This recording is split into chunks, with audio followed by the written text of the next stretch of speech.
La construction hors site, c'est la vision de se dire on ne voit plus la construction en mode chantier, on travaille en mode industriel. Les 18 000 pièces de la Tour Eiffel ont été tracées et dessinées au dixième de millimètre près et ont été réalisées dans l'usine de Levallois-Perret.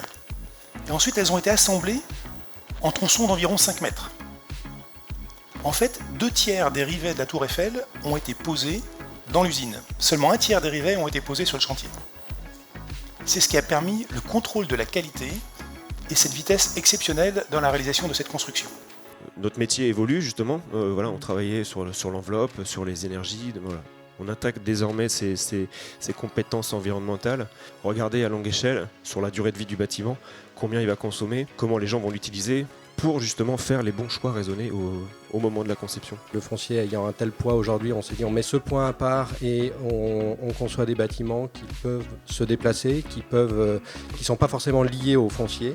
Actuellement, on nous superpose différents process d'expertise en termes de labellisation pour la direction de l'immobilier de l'État. On a aussi une validation ministérielle à travers le dossier d'expertise.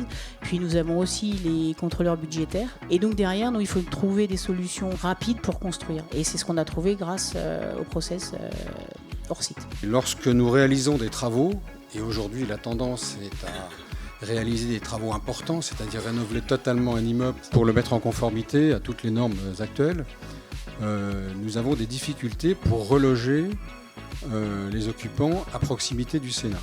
Donc on a imaginé effectivement ce qu'on a fait, donc construire un bâtiment provisoire pour une durée de 4 ans qui nous permette de réaliser un chantier d'importance. Il a de l'immobilier qui est totalement immobile.